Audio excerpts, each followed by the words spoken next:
So again, I'm Zoe Hinman. I'm a senior at East Greenwich High School. And I've been a member of the Teen Leadership Consortium, the TLC, for about 3 years. The TLC itself has been around for roughly 5 years. This particular chapter has been around for about 3. And what the TLC is kind of a think tank of students from different backgrounds, different activities, sports, academic experiences, and we come together every week with some pizza, and we discuss, how can we make our town better? How can we make our school better?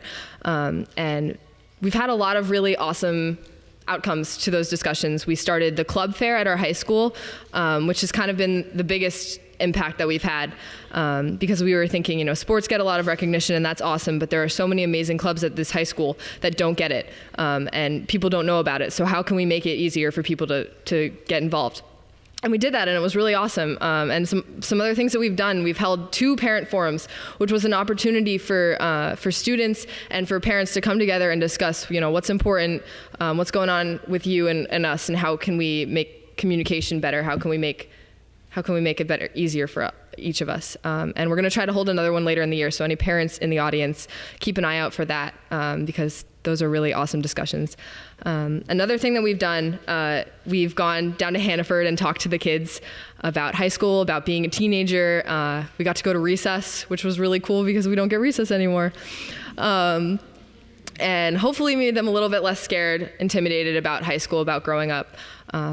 So we're really discussion based, and the way that the idea for tonight came about was that we meet at the police station, so a lot of times we might have to meet upstairs because there would be meetings going on in the room that we usually met, and every once in a while Bob would say, Clay Pell is downstairs right now, and he's campaigning and he's talking. Do you guys want to go downstairs and listen to what he has to say? And we jumped at the opportunity.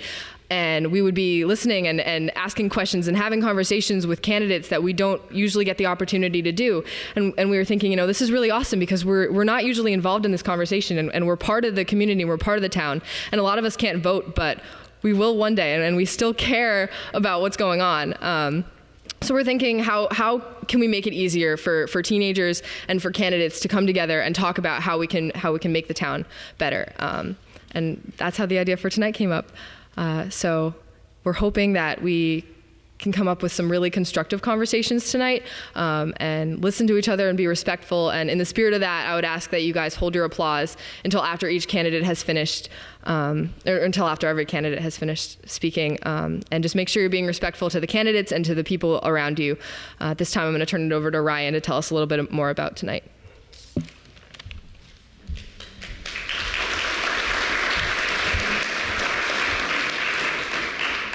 Hi everybody, my name's Ryan Marshall and I'll be introducing our first candidate tonight. Prior to tonight, we asked each candidate to write 3 sentences about themselves, and after reading this, each candidate will have 3 minutes to talk about youth-related issues within the community. Finally, at the end of the ceremony, there'll be a light reception in the back, and we encourage all of you to introduce yourselves to the candidates and talk about what you learned tonight. Without further ado, Michael Fain is running for school committee.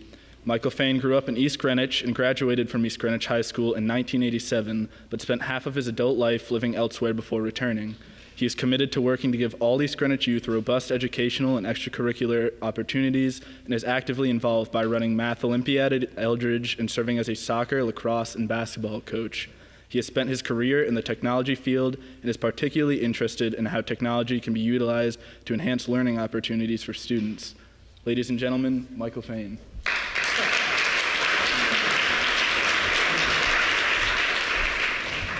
Well, as you heard, I did graduate from East Greenwich High School back in '87. So one of my favorite classes was public speaking. So I actually finally get to put this to good practice. No, it was not, by the way.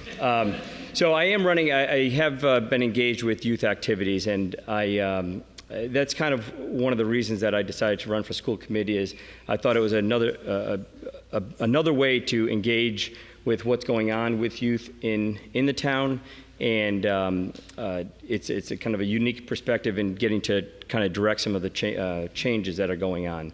I did have my career was in the technology field, and now that we are implementing one-to-one and have bought the Chromebooks, it certainly doesn't end there. And I think there's still more to be, a lot more to look at in terms of how technology can be used in the classroom and how to engage students at different levels. Past weekend, I actually went to the RIDE Technology Conference. Actually got to watch our high school contingent put on a presentation about professional development and how they're doing it at the high school. And some Donna Hayes from Frenchtown also presented about storytelling along with some animation and so some technology that she was using along with the students being able to tell a story and animate this within a software program. So it was very, very exciting to see that going on in East Greenwich, and then there was some certainly some other interesting technology that is out there and that we want to be able to look at and see how it can engage our youth, certainly at the high school, but where else does that technology go? Can we use it at the middle school, at the elementary school level? I am engaged with the East Greenwich Education Foundation, and we've actually right now have a number of grants, a couple grants actually at Eldridge, utilizing Chromebooks and the technology to look at some innovative ideas as to how we can engage students. These are particularly around the reading and how to enhance both lower level readers and higher level readers and keep them both challenged in their schoolwork. Let's see here. So I've been going to a lot of the school committee meetings, and I feel like I've learned a lot about how it's run and some of the different areas that we might be able to engage. One of the things that I saw was recently read through was the mental health report, and that's really one of the interesting areas with teen leadership and what the challenges are around some of the what teens are. Time is up. Wow. Not well rehearsed. All right, Mr. Metcalf, what do I get for a grade? Thank you.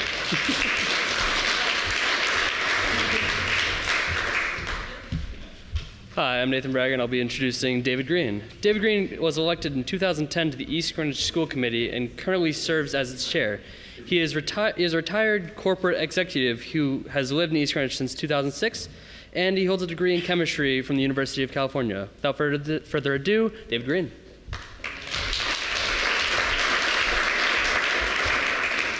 Good evening. First of all, where's my timer? Okay. Good evening, and I do want to make the same sort of acknowledgement of the TLC for inviting us here tonight. Bob and Jean Ann both, do a tremendous amount for the town, and I know Jean Ann did a lot with coordination of getting us here, so thank you to them. Before I talk about what I think are our challenges for the future, I thought it would be worthwhile to step back real quickly and look at the last 4, maybe actually even 6 years. The school committee, in its multiple incarnations during that period of time, has spent a lot of effort and a lot of, quite frankly, your money, and tried to do so judiciously to reinforce and reestablish a solid foundation, both physical in the guise of schools. Everybody in high school knows the various renovations we've done to the high school. Cole Middle School, of course, is a shining example of a significant achievement for our community. But there's less visible things at Meadowbrook, new roof at Frenchtown, to name just a few. We've spent a great deal of time and effort on that. On the operational side, very important changes have taken place, which are very subtle to the community, but are very significant to the operating of the school district. Probably the biggest one is that we, after decades of not having too much control necessarily with respect to our teacher assignments relative to where the student need is, we have now established a firm foundation going forward compliant with the basic education program that no longer takes seniority as the critical factor in making teacher placements. It's based upon the best qualified candidate and considering first and foremost what the student needs are. Mr. Summer and I spent the better part of 2 years negotiating 2 different contracts, which now have put that solidly in place. is referred to just previously was the one-to-one implementation, a 3-year project. From the press, one would expect maybe it was something in the last 6 months that we had an idea. We went out and did it, and so far it looks like it's a wonderful success. But that was 3 years in the planning, investigation, benchmarking, and analysis prior to going live a couple months ago.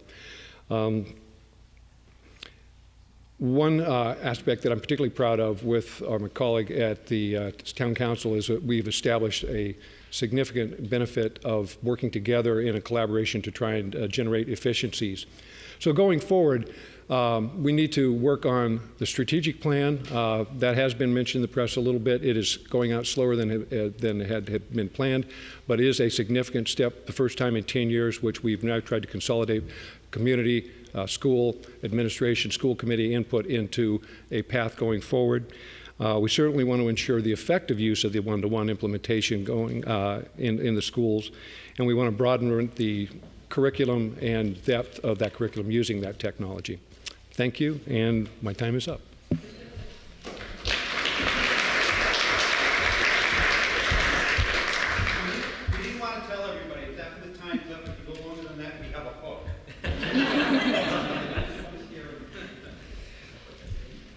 Hi, I'm Katerina Deeples. I'm a senior at East Greenwich High School and a member of TLC. And I'm introducing Kristen Meyer for school committee. Kristen Meyer grew up in Bristol and moved to East Greenwich with her husband and 2 boys, Jackson, 6, and Mason, 3. She currently runs a successful home-based business and is an active volunteer with the Toys for Tots Foundation. She is committed to maintaining the East Greenwich school brand, to moving schools higher in national, not just local rankings, and balancing costs in so doing. Kristen Meyer. How's everybody tonight? I just want to say thank you so much to the TLC group for really getting involved. And although you may not be able to vote right now, your parents are going to be doing the voting. So to know who or to have an idea of who they'll be voting for that's going to work for you is really impressive. So thank you so very much for being involved. I appreciate that. So I guess tonight's topic is really, when it comes to issues with kids, is about technology. And to me, when I was asked to come here and focus on issues that face children or young adolescents, you know, we have single-parent homes, we have drug and alcohol use. There's so many different problems that kids face, or challenges, I should say, because they're expected to perform at such a high level. So things can get challenging for them. But one issue that stood out to me, and is trending not just with young adults, but also with parents, is social media. And we're talking about, you know, the access to technology that kids have today. There's actually what we like to call a technology divide, or a digital divide, which is where the younger generation is now referred to as the digital native, where the older generation, such as myself, would be looked at as the digital immigrant. We don't really know. I mean, I've been on Facebook, which I know is for old people now, for like 5 years, right? But I don't even know how to navigate through that as well as our young adults do today. My 3-year-old can take my smartphone and navigate that thing better than I can. He finds apps that I don't even know exist, right? So it's very scary. So to me, it's important that young adults and teens understand when using social media that there has to be a level of responsibility. And with smartphones, we now have the capability of photography and video to be made digital so quickly. So because this is a new way to communicate and find entertainment, we don't know the long-term effects just yet.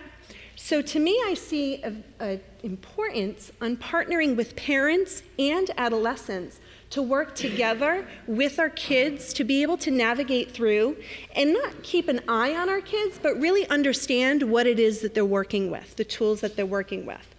We know that the effect can have some mental health side issues for young adults, and research has shown that obviously when the level of use goes up, so does the level of the effect. So the level of content can be decreased, and their likelihood of getting into trouble or being depressed can increase. So working with parents, communicating and letting them know such things like there's no underage Facebook, underage isn't allowed, and how kids can get around that.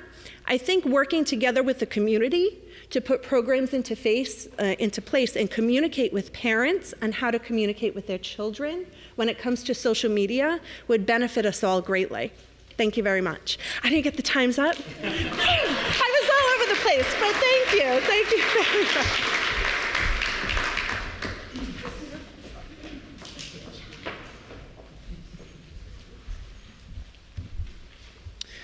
Hello, my name is Evan Carpenter, and I'm here to introduce David Osborne.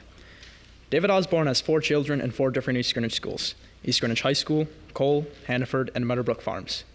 David currently is Chief of Staff at the National Center on Education and the Economy, an education think tank that studies what top-performing education systems around the world are doing and applies those lessons in American classrooms and school districts.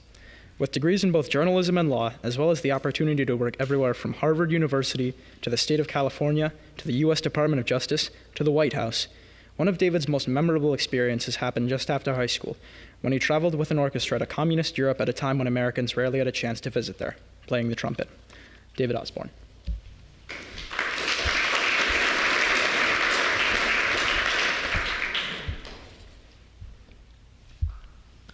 Good evening, everybody. Thank you for coming out. In my work, I spend a lot of time worrying about what happens to our students once they leave high school. And I'm going to let you in on a terrible secret. We don't have a great track record in this country of preparing students for success in college. Far too many students graduate high school unprepared to do college-level work. They run up debt, taking remedial courses, and less than 1/3 ever actually earn a bachelor's degree in this country. You probably already know that people with a college degree typically earn far more than those with a high school diploma. On average, college graduates earn roughly 60% more per year than high school graduates, and almost $800,000 more over the course of their lifetimes. And you're 50% more likely to still be living at home in your 20s if you only have a high school diploma. And there's incentive to get a college degree if I ever heard one. But there's more. Our world economy is changing rapidly. Good paying, even highly skilled jobs are disappearing due to advances in technology. We can book our travel online, buy things online, receive services online. We can design brochures, do banking and accounting, and even draft our own wills from the comfort of our own homes. These are all things that other people used to do for us. The jobs of the future that are going to pay good wages require much greater problem-solving and analytical skills, communications, research, and design skills. But here's a news flash. These are not the kinds of skills that are well measured by the multiple choice tests that we adults tell us whether our students are ready for college or careers. Here's one last concern. People laugh when I say that our students are going to be competing not just against students from Barrington, North Kingstown, or Providence, but with students from China, Germany, and other countries around the world. But their students and their workers are being educated to far higher standards than ever before. Let me give you a recent example of how this actually plays out in our world. A month ago, NASA put a new spacecraft in orbit around the planet Mars. Its mission cost $671 million. The very same week, India put its very first satellite in orbit around the planet Mars. Their mission cost $76 million. Less than the cost to even produce the movie Gravity. This trend is happening in engineering, design, IT, even medicine. Highly skilled work is being done elsewhere for less by more educated workers. So, now that I've been the Debbie Downer and outlined these problems, the question I have for the youth in our town is, what do we need to do to help you get ready for this world? This is the world in which you're going to be graduating. What can adults do to support you right now to get you ready for college, to get you ready for the workforce? The quality of your education matters a great deal. I'd like to talk to you about that. Thanks.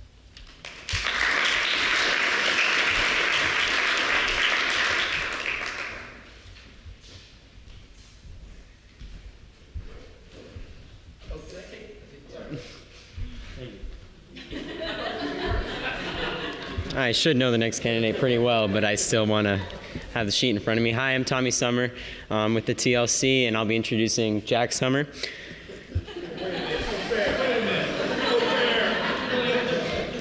Mr. Summer has spent the last 7 years working to strengthen the foundation for our future as a member of the Finance Committee and the School Committee in the East Greenwich Public School District. Prior to that, he founded the East Greenwich Education Foundation. A few of the projects he's worked on to work on this strong foundation include improvements in technology, such as the recent Chromebook initiative, as well as the passage of the bond referendum for the Cole Building Project and the addition of 2 new student resource officers. Jack continues to work on the issues of full-day kindergarten, student health and wellness, class size, and many other issues across all grades because he believes the foundation for our success depends on the quality of our education, and it's measured by the opportunities that education provides for us. In addition, he might not know this, but he's let me borrow this belt. So, Mr. Summer.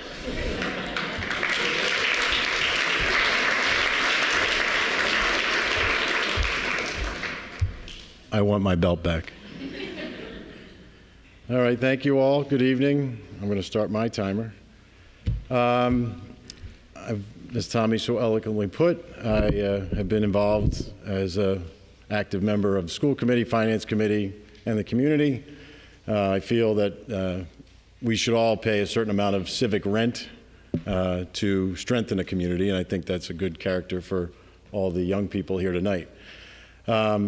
As far as what I think the issues are for the young people that have been worked on as part of my 4-year tenure on the school committee, I think career and college readiness is absolutely part of their opportunity.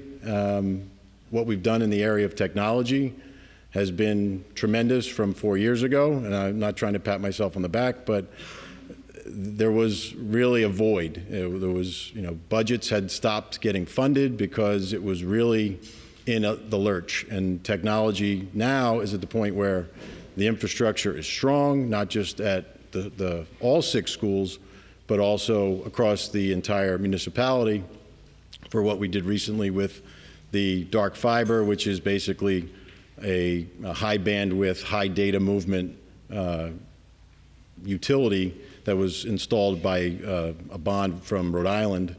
O'Sheen, I think, is the entity that actually worked on that. But we now have the platform to expand opportunity for the students at the school. The Chromebooks obviously went out. That was something that I believe I championed. The flexibility that will come from that in terms of we have our first class that is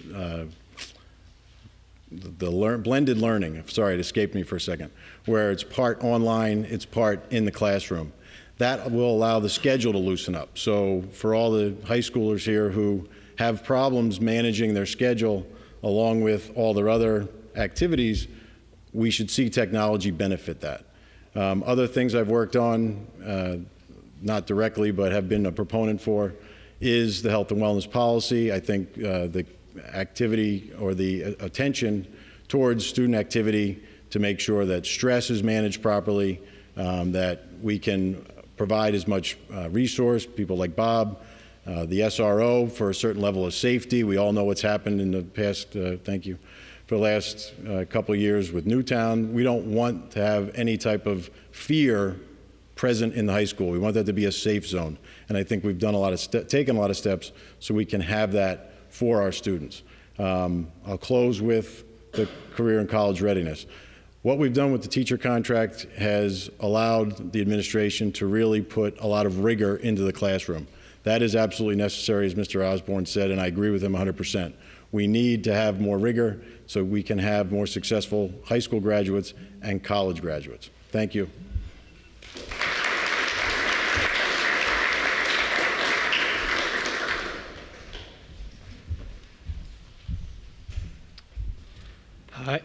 Hi, my name is Rocco Petito, and I will be introducing Yan Sun today. Dr. Yan Sun is a computer engineering professor at URI, the general chair of the workshop on information forensics and security in 2014, and editor-in-chief of SIGPort. Her expertise is education and technology. If elected, she is determined to be a powerful advocate for students and parents. Ladies and gentlemen, Yan Sun.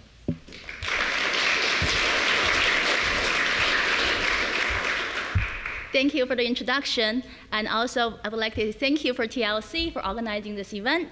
And actually, I think it's a really good opportunity for me to meet those young people, the parents, and everyone who care about this community. So when I asked to choose a topic for tonight, I think about I shouldn't talk about too much about my priorities. Actually, my priorities are smart spending, transparency in communication, and accountability. I want to talk about my major concern about the high school students, college readiness, and the stress level. So East Greenwich has really good schools, but we're still facing some challenges. I have heard we have top students went to Ivy League schools, especially in the science and technology field, they struggle. It hurts. It not only hurts those students, it also hurts students who will graduate from same high school. And also I heard some students went to good schools and they got a 4.0 GPA and very happy and they easily can do other coursework. This is good for the students? Well, let's think about it. Are they went to the right college? Are they properly challenged? So therefore, I think for high school, very important task is to help our students get into the right college. And also, we need to help each and every student. For example, we have special education students. Will we be able to provide individualized help and accommodate them better in tests? For example, give them more time. Another concern I have is stress level of our high school students. And I do believe our students shouldn't spend all their time on academics. They should have time to play sports. They should have time to pursue their own interest and pursue their passion. And then you may ask me, well, are you talking about prepare our students better for college and reduce the stress level? It seems, are those conflicting goals? The answer is no. At the URI, the best professor are not the professors who give most of the homework. At the URI, we have teaching workshops, and our professors are trained to best and efficiently use our classroom. You agree with me, Peter, right? And then to really engage the student in the classroom. And also when they assign homework, you also want to make sure that it's effectively help students to learn. So therefore, I think we can better prepare our students for college and for their future career, and also let them to have more sleep. So as a summary, I've been teaching students for more than 10 years, and my expertise is education technology. I think I can bring new perspective to school committee, and you're welcome to send me emails and contact me, and I promise I will respond, no matter it's before November 4th or after November 4th. Thank you, perfect timing.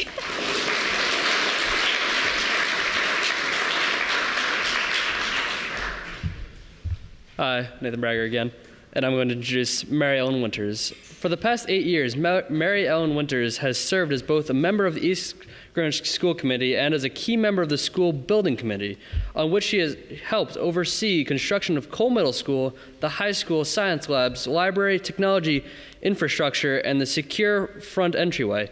She also served in the Fields Committee, which brought us our beautiful Carcierci Field baseball, Kachiri? Kachiri Field baseball and softball fields, and has also supported the recent technology upgrades, including the recent one-to-one Chromebook initiative. Mary Ellen and her husband Jeff have lived in EG for 25 years and have always played an active role in the school committee, as all 4 of their children have gone through East Greenwich schools from K through 12. Thank you, Mary Ellen Withers.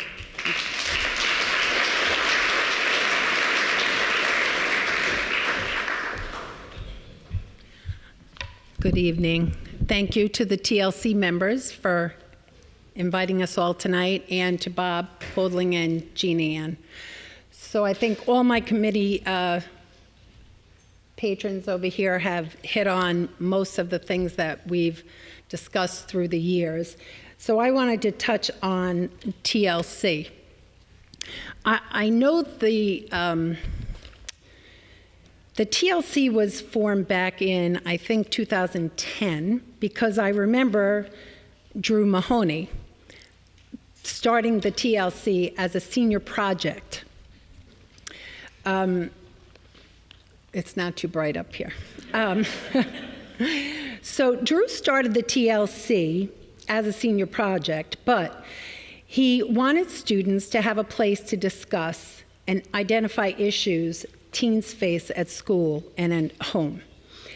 In 2010, that group came before the school committee, and I was on the committee then, and they came in front of us a couple of times with some of their concerns. One of these issues was the idea of later start times for the high school. Imagine, they were so smart back then in 2010. It was an important issue then, just starting to be discussed in schools nationwide.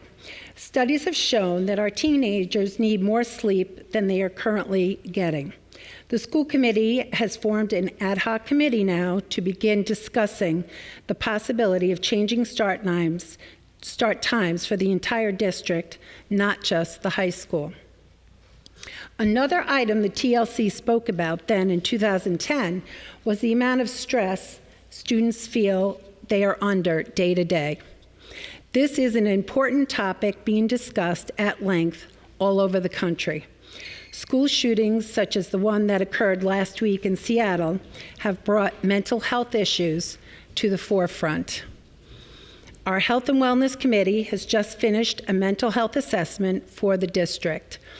They have looked at the social work staffing levels in the district and will be making recommendations to the school committee on how best to meet the needs of our students.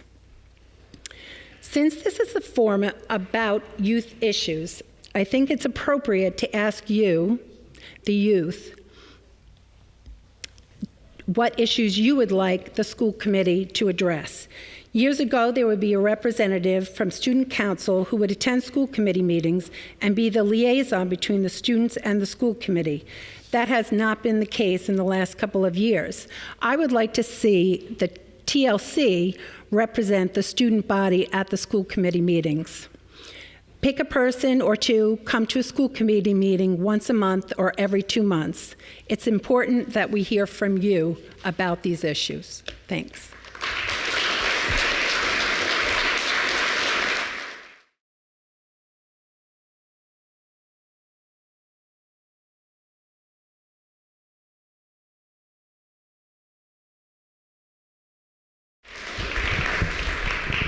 Hi, I'm Caroline DeCesare, and I'm going to introduce Susie Yankee.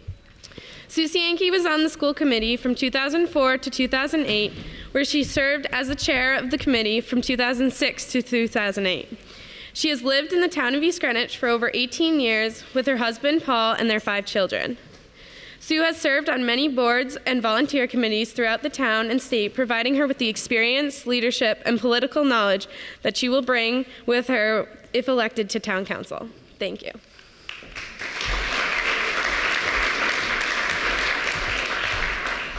Okay, we're going to switch gears. Thank you, Bob and Jean Ann, and the TLC. Thanks for inviting us here tonight. I think it's great that the youth actually wanted to hear from the politicians, because what we do today will affect you tomorrow. I also want to make a personal note that I did see a couple of students that were up here that I had in character counts when they were in 4th grade. So it's shocking to me that you will be high school seniors. Some of you are high school seniors and will be graduating, because you have all made me feel really, really old. The other thing is talking about youth issues. And I think one of the most important things and one of the most important issues facing the youth is the mentality that being young is the reason one is unable to make a difference in one's community. As we can see tonight, you have more people here tonight than were at the forum last week. So I think that speaks that you can get involved, you can make a difference. And I think that that's really important. I can remember when I first moved into town, we had a young man that was in high school who wanted a skate park, because many of you don't remember that the high school used to have this area with rails before you went into the entrance. And that's where the youth used to go and skateboard. And the police would come and tell them they couldn't do it, and people from the school and teachers would tell them you can't do that. So he took it upon himself to go before the town council and request that they build a skate park. They worked collaboratively with members of the town council in developing a plan, the cost, the design, and that skate park now sits in the parking lot at the high school. So I think the youth, as long as people know what you're thinking, that they're more than interested in helping you implement things that you see as a need. I think another thing that affects the youth today, without a doubt, is time management. I know many students in the schools have the burden of classroom, homework, they work, they have memberships in clubs, sports, music groups, extracurricular activities, and you all try to get this in and have a social life. You like to go out, and pardon my language, family fun nights, as we call them in our house. We like to have family fun nights. So you're in a situation where there's a lot of time management issues, and most of the time you get up and the only thing that you can think of is that you want to go, where's my coffee, and you head to Felicia's. So those are issues that affect all the youth. So those are the important issues to me. Again, I want to reiterate and echo what Mary Ellen Winters said, that's important that if you have an issue that you come before the town council and you tell us about it. Because as a lot of us old folks may not know what's going on. And the only way that we know to get feedback is to look on Facebook, and if you get 30 likes in 45 seconds, you know that that's great feedback. So, thanks very much.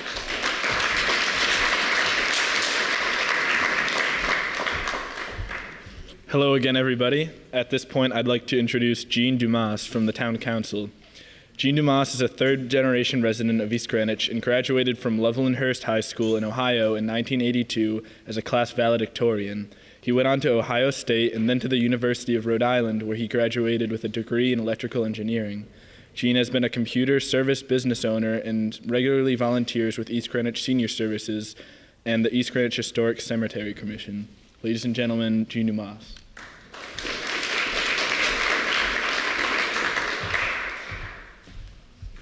Good evening. Thanks for the whole TLC crowd getting this together.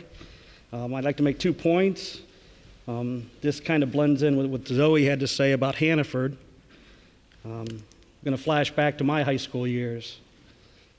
A lot of groups, played sports, worked 28 hours a week at the Gulf Station, full-serve gasoline, washing the windows. Did that for $1.65 an hour.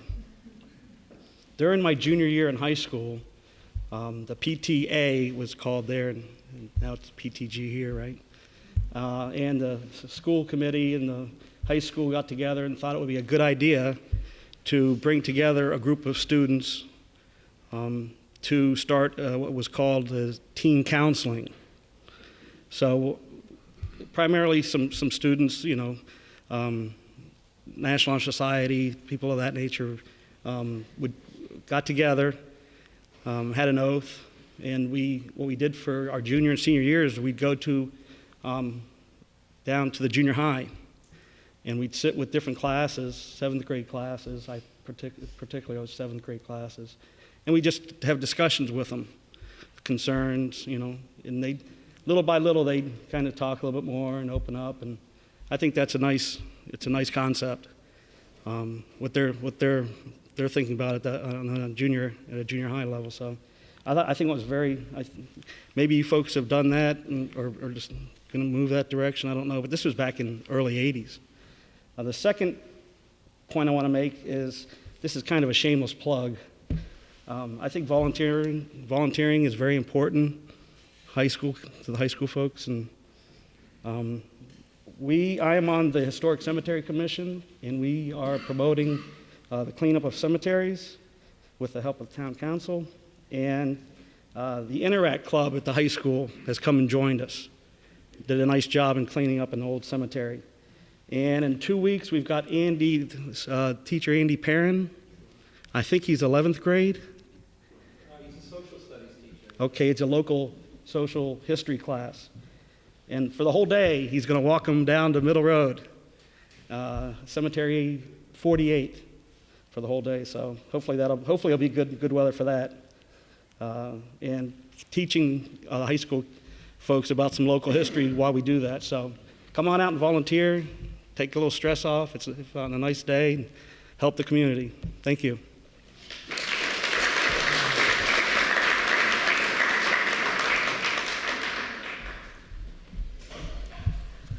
Hello again. At this time, I'm going to be introducing Ed Field. So Mr. Field and his wife, Carolyn, a realtor with Coldwell Banker, have been residents of East Greenwich since 1979. Their 3 children have been educated in the East Greenwich school system, and all 3 have graduated from the University of Rhode Island. A graduate of Holy Cross, the Naval Submarine School in New London, and Harvard Business School, Mr. Field owned and operated Fitzwater Engineering Corporation, has been president of the EG Little League, chairman of the West Bay School to Career Partnership, a board member of the Rhode Island Public Transportation Agency, and a board member of the local chapter of the National Tooling and Machining Association. Ed Field, everybody.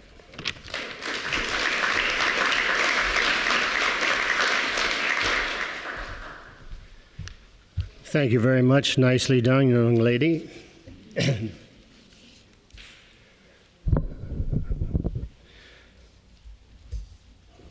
One of the things that I would like to do after I thank you folks for your fine effort, and I like the idea that your group is called Leadership, because leadership is what's necessary for this country to get better, for this town to be better. The folks that you have here, that you've heard tonight and will hear, are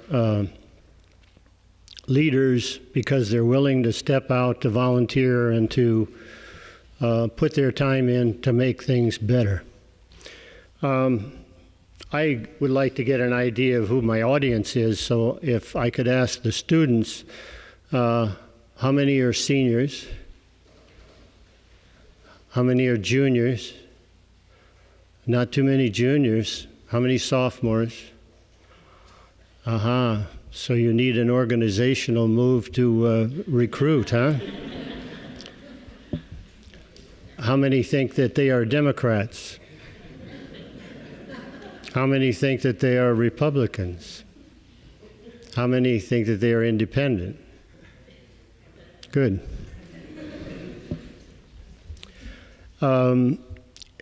I think leadership is important at any age. When I was coaching the senior league kids, daughters and sons, I tried to have the team members decide who would play and what positions they would play, both for the boys and the girls, and that always worked out pretty well. So you can be a leader at any time as long as somebody gives you the opportunity.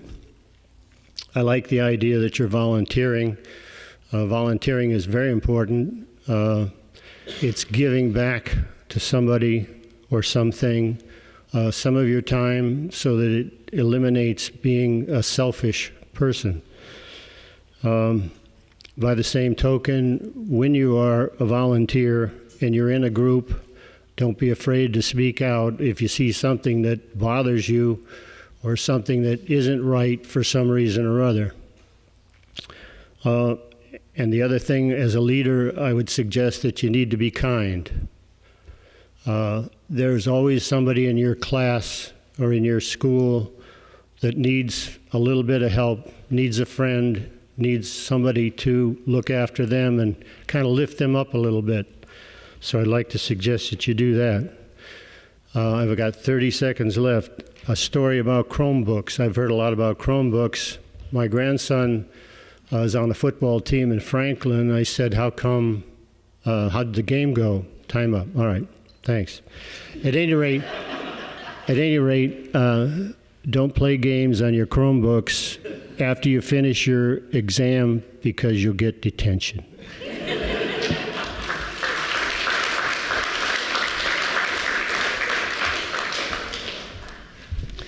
Thank you, Mr. Field. I'll be introducing Mr. Michael Isaacs. And Michael Isaacs, he is an attorney and a former business executive. He has been the president of the East Greenwich Town Council for the past 10 years. He and his wife, Mindy, are longtime residents of East Greenwich, and their daughter, Tara, attended the East Greenwich Public Schools. During his time on Town Council, Mr. Isaacs has shown a commitment to fiscal responsibility, sound management, cooperation with the schools, structural changes in government, and a belief in both practical solutions and consensus building to address town and school needs. So, Mr. Isaacs.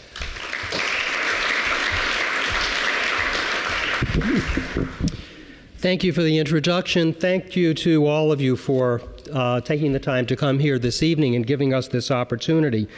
I guess I'm going to talk about maybe a little something different about the role of council in all of this. For the past 5 terms, I've had the privilege of serving as the president of the town council.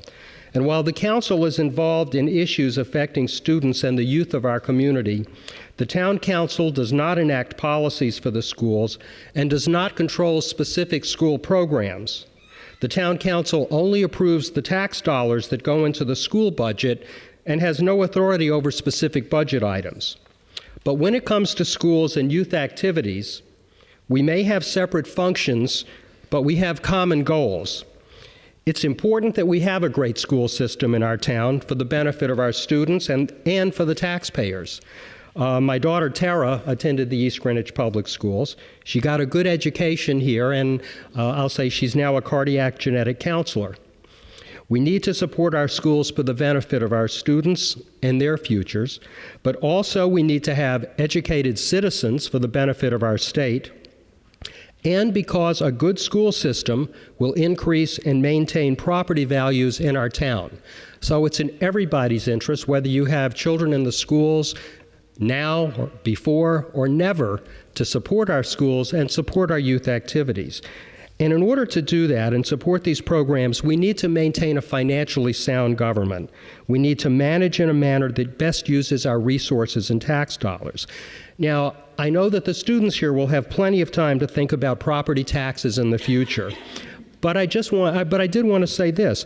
The level of property taxes is important to all of us, because we need to make sure that people can afford to live here, can afford to move here, can afford to stay here.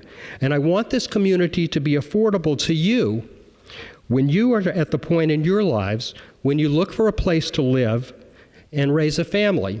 And I want that to be East Greenwich. As I mentioned, it's the school committee who makes and implements school policies, but it's the role of the town council to work cooperatively with the school committee to make it possible to implement those policies. And as town council president, that's the approach that I've taken over the years. That's what we did when we passed the school bond issue for Cole Middle School and other school improvements. I just want to mention some programs that I think are important that we've supported. Drug and alcohol programs and the counseling that we provide. We have a juvenile hearing board that's used instead of sending students into the criminal justice system. We restored the resource officers in the schools. Our police officers have special training in dealing with youth, especially with regard to autism and special needs. And at Town Council, we recognize the achievements in academics, sports, and community service with commendations, because we want you to know you live in a community that appreciates and values your accomplishments. Thank you.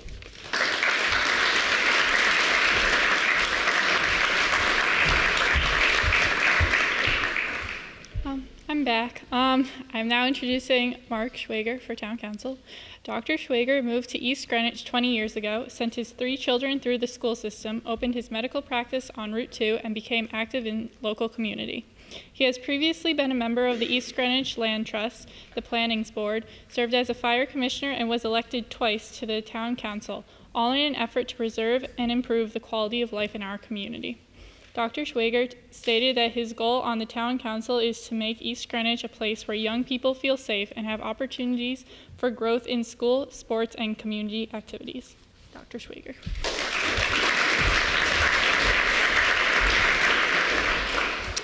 Thank you. Good evening. The parents can stay, but I wanted to talk to the teens.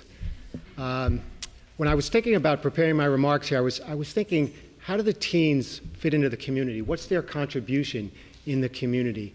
And while I was thinking about that issue, I heard about a book called The Age of Opportunity. And The Age of Opportunity was written by a psychologist about the adolescent brain. So, who would want to study the adolescent brain? But this man discovered that adolescence is a really unique time in development, going from childhood to adulthood.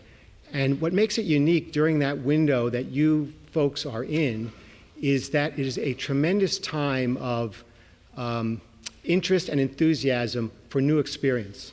for new sensation. You know, your parents, they know what they like, they know what they don't like. Don't bother me with too much new information. The kids, you guys, it's like, I want to hear about it all. Just bring it on. I want new experience. I want to find out about new things. And that's an amazing time because the adolescent brain can actually take in a tremendous amount of information, especially about social issues, and synthesize it and come out with really innovative and creative ideas. And not just about clothes or hair or video games, but about art, music, politics, religion, philosophy. So you have this optimistic period, this age of opportunity, where you really can make a contribution to your community. Now, as Mr. Houghtaling knows, adolescence is also a time of risk. The incidence of accidents, suicide, criminal behavior, antisocial behavior goes up during an adolescence. But in this book, Age of Opportunity, the researcher found that parental involvement helped to move people from an age of conflict into this age of opportunity. So you folks, you are in the age of opportunity now. You have this time, this window, which your younger siblings don't have and which your parents don't have. You have a unique ability now, and you have a unique role in contributing to your community. I was there the night that the TLC came down to see Clay Pell when we were doing candidate interviews. And your presence in the room changed the dynamic of the interview. And that was an example of a contribution that teens could make that was really unique. So in your creative mode of thinking here, if you have any new ideas for my political campaign, please see me at the break. Thank you.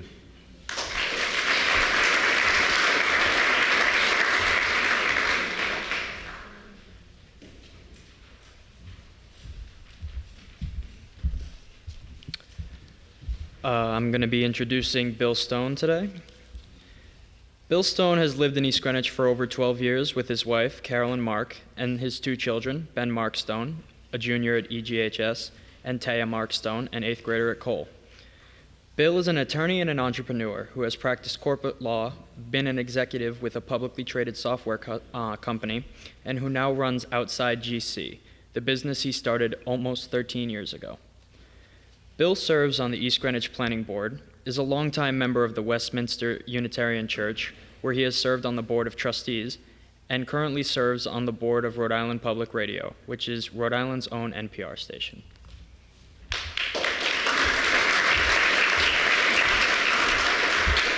Thanks very much for the introduction.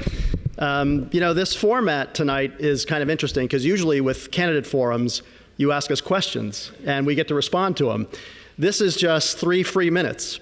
So I thought, if you don't mind, I'd turn the tables a little bit and ask you some questions with the hope that these might spark some discussion after the formal part of the program where we're just chatting.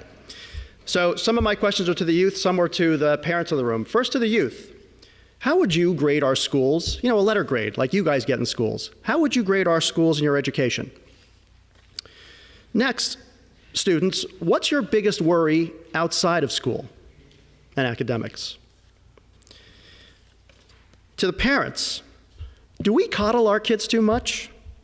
Does our town's layout and development pattern make our kids too dependent on us for recreation and transportation? Do you think that's a bad thing or a good thing?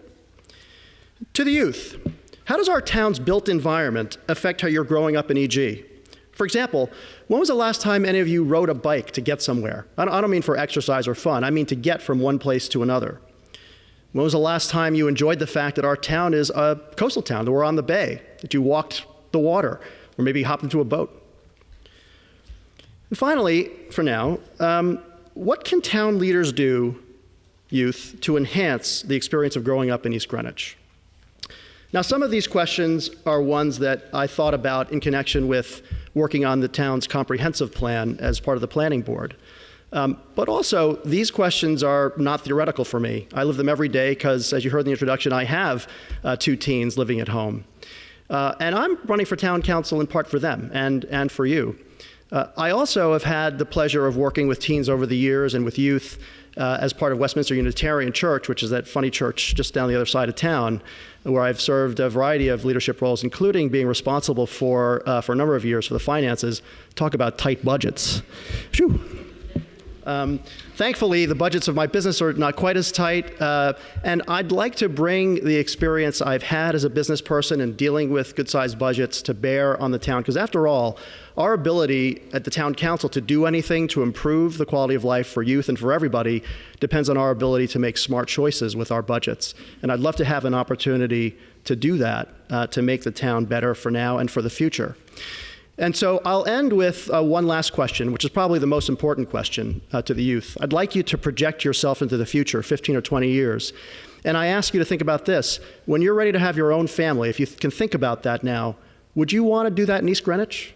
Do you want your kids growing up here? I'm seeing guys shaking head. If the answer is no, in all seriousness, please come find me when we're just chatting. I'd like to find out why. And if the answer is yes, I will ask you to take the good leadership you've shown in developing this forum and extend it. Ask your parents who they're voting for at the state level, because what the leaders do now will determine whether you can find a good job and afford to live here in the future. Thank you.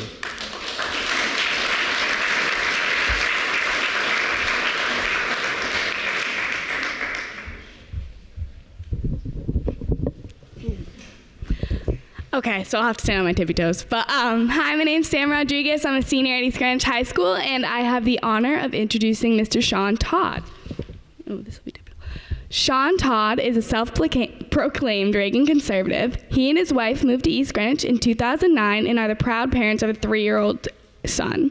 A Villanova graduate with a major in business administration and a minor in Chinese, Sean believes in a fiscally sound government, trimming waste and inefficiencies, and wants to bring Main Street's upscale restaurant destination to another level. So let's welcome Sean.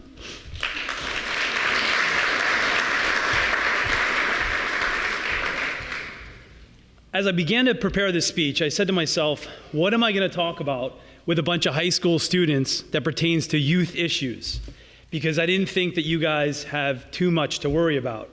Cyberbullying, standardized testing, terrible job market, shrinking middle class, quantitative easing, drugs and alcohol, STDs, divorce, ISIS, childhood obesity, poverty, terrorism, Ebola. I mean, that sounds like a piece of cake to me. Truthfully, unless you plan on living in an underground bunker, these are the issues you guys are going to be bobbing and weaving through. It's hard to believe that I was sitting in your seats almost 20 years ago and looking for answers. And recently, I think I found them. Has anybody ever heard of the company Stratton Oakmont? The young guys have. Their CEO's name is Jordan Belfort.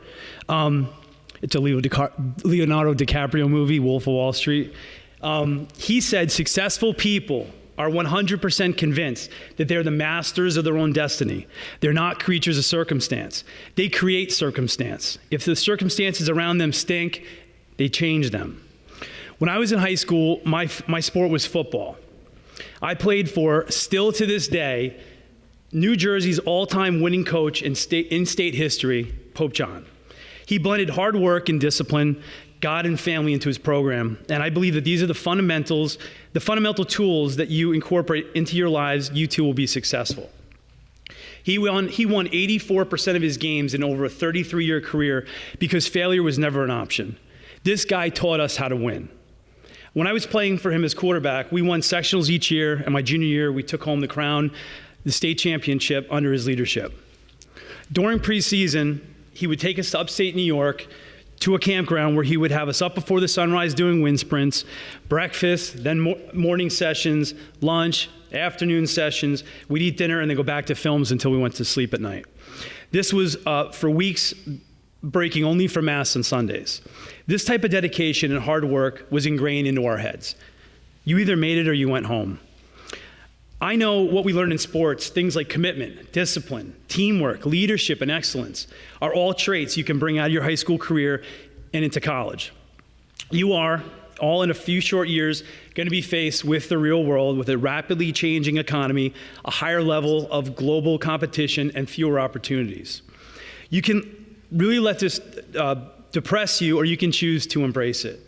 You must remember, luck, okay, is when hard work and opportunity collide. One of the prayers that we used to recite before every practicing game was a prayer also said by Lou Holtz of Notre Dame, that they would recite before they took the field. And I still hold it true to my heart, and I really do often repeat it in my most challenging times. This is the beginning of a new day. God has given us this day to do as I will. I can waste it or use it for good. What I do with this day is important because I've exchanged a day in my life for it. When tomorrow comes, this day will be gone forever, leaving in its place something we have traded for it. I want it to be a gain, not loss, a good, not evil, and a success, not failure, because in order that I should not forget the price that I paid for it, because the future is a whole string of nows. Thank you.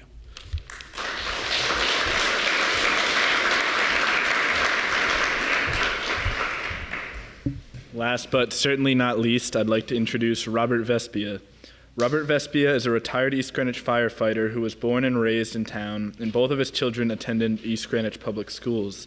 As a father, he was actively involved in East Greenwich Scout troops, both with the Girl Scout cookie sales and with Boy Scout Pack 4 and Troop 2. He is also an active parishioner at Our Lady of Mercy Church. Ladies and gentlemen, Robert Vespia.